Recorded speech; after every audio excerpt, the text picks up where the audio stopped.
Zootopia has characters that are way more complex than those in most kids' movies. Sometimes, even the best ones are going to mess up badly and cause trouble. But do you have any idea which animals in Zootopia 2 are the kindest and which ones are the most villainous? Judy, the main character of the movie, truly has a very pure heart. She isn't just the kindest character in Zootopia 2, she's also one of the kindest in all of Disney. While the protagonists in many animated movies need to defeat a villain only because their own lives are at risk, the bunny officer didn't have any direct connection to the villains in the first film or the second. She goes after problems on her own to solve them and help others, even when that puts her life in danger. That's far from meaning Judy is perfect though, since she's often impulsive and naive, putting not only her own life at risk, but also the life of her partner Nick. Not to mention that in the first Zootopia, she ended up making a prejudiced speech about carnivores without realizing it, before discovering that Bellwether was behind everything. But Judy corrected that mistake right away. She's a true example of someone who isn't perfect, but is always trying to become better. And this is only the beginning of our list of Zootopia 2 characters, from the nicest ones all the way to the most evil. Are you ready? Because another amazing Cinewave is starting now.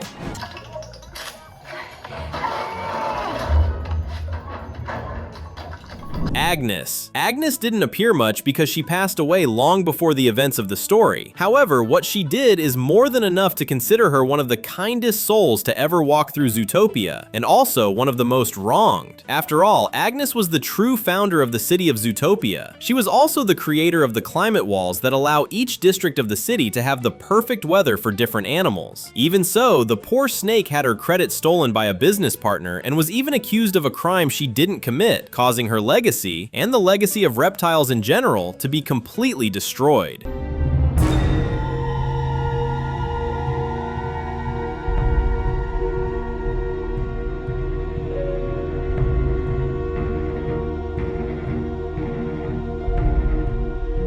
Gary. Agnes would definitely be very proud of her great-grandson Gary if she could see him, because he's also a very pure-hearted guy. Instead of simply accepting life as it is, the snake risked his own life by embarking on an extremely dangerous journey to clear the reputation of his great-grandmother and all the other reptiles. That takes a lot of courage and, of course, kindness. Not to mention that he isn't the kind of person who assumes others have bad intentions, even though he belongs to a species hated by everyone. He even teamed up with Pawbert, trusting him despite Pawbert being a descendant of the one who stole Agnes's credit. Too bad trusting the lynx was a mistake.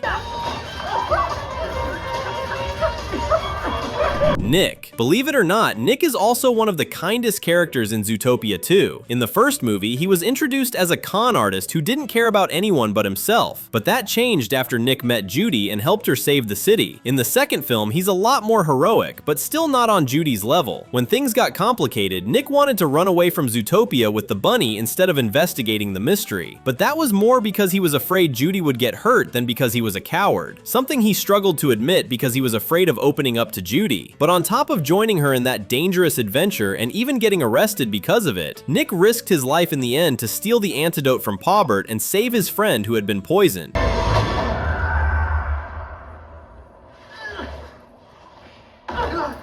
Nibbles. Nibbles isn't far behind when it comes to kindness. This conspiracy theorist had no personal reason to help Nick and Judy, but even so, she helped the duo find the reptiles, which was essential for the investigation to move forward. Helping them led to Nibbles getting arrested just like Nick. But do you think she regretted it or anything like that? Not at all. What she did was take action and use her beaver skills to escape with the fox. As if that weren't enough, Nibbles even helped Nick be honest about how much he values Judy. Gazelle. Gazelle is a much funnier case. We already know that the animal version of Shakira is a pretty cool person from the first movie, since besides making incredible songs, she joined protests to speak out against prejudice toward predators, even though she herself is a prey animal. In this movie, she showed that she doesn't just know how to perform. When Judy was running from the Zebro brothers, Gazelle simply jumped in and started throwing punches at the officers. Sure, she got help from her dancers, but it's still impressive. Jesus! One thing we can be sure of is that Jesus is really cool. evil, but he's also a genuinely nice guy when you think more deeply about him. Even though every reptile spent their whole life dealing with prejudice from other animals, he believed Nick and Judy could fix things, telling them the whole reptile story. Sure, that would benefit Jesus himself since he's a reptile, but he could have easily refused to help them out of distrust toward mammals. So tell me, do you like the good characters or the evil ones more? Comment down below #good or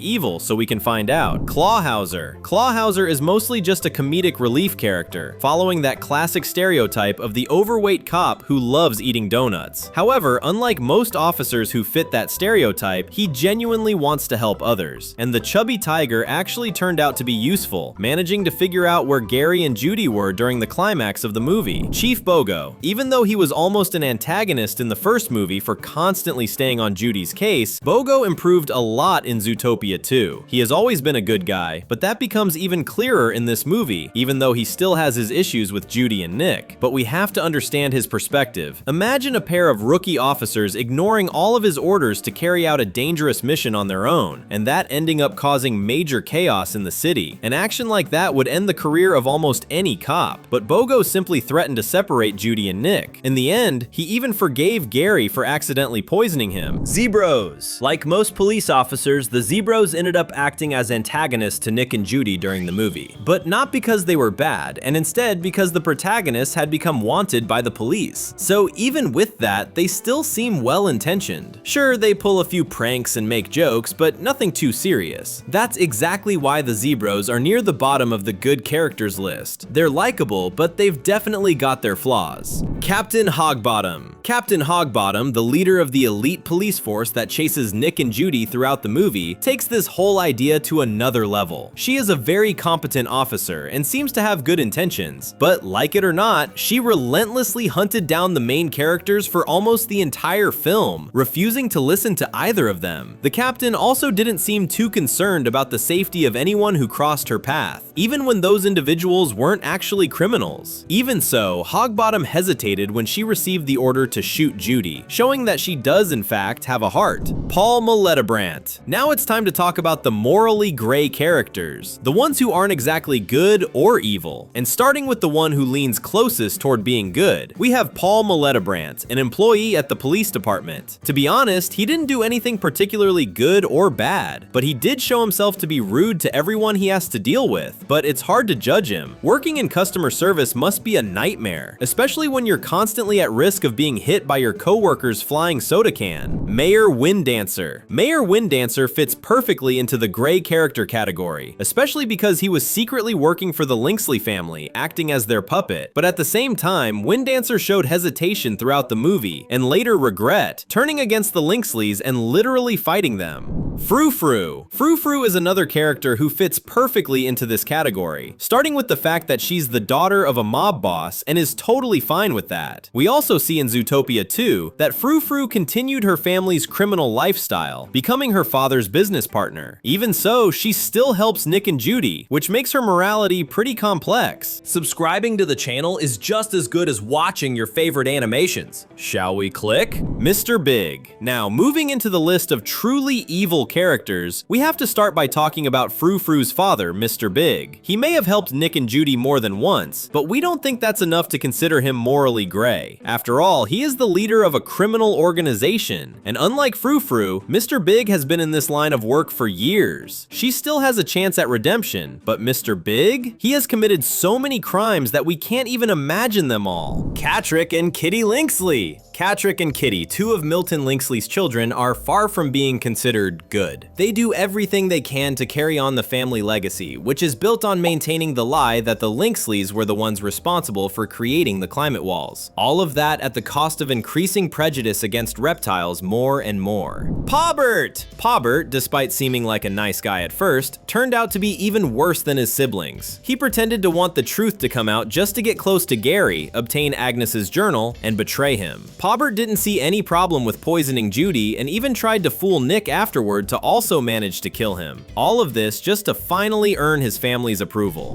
Bellwether! Of course, we couldn't forget Bellwether, the wolf in sheep's clothing from the first movie. Even though she isn't the villain of Zootopia 2, she still appears and even escapes in the end. Here, Bellwether no longer has any intention of hiding her bad intentions, and considering she had created a diabolical plan to destroy the reputations of predators in the first film, she absolutely deserves third place in the top 3 most evil Zootopia characters. Milton Linksley! And what about second place? That spot definitely goes to Milton, the current leader of the Lee family. Everything Paubert and his siblings did, all of that was done to please Milton, who is their father and doesn't feel any real love for his children. No wonder the 3 of them are constantly trying to please him. That alone already puts him in this position, since everything they do is in his name. But beyond that, Milton was starting to take control of Zootopia from the shadows and was also the one responsible for making the police chase Nick and Judy. Ebenezer Linksley. Finally, we have the one responsible for practically everything bad that happened in this movie, Ebenezer Linksley, Milton's ancestor. He was the one who deceived Agnes, stealing credit for the creation of the climate walls and becoming known as the founder of the city. It was also Ebenezer who framed Agnes, destroying the reputation of reptiles and banishing them from Zootopia forever. If it hadn't been for Gary, Judy, and Nick, the truth would never have been revealed, and Ebenezer would still be seen as a hero. If you liked this video, there are 2 more ready on the screen. Just click and keep watching with us.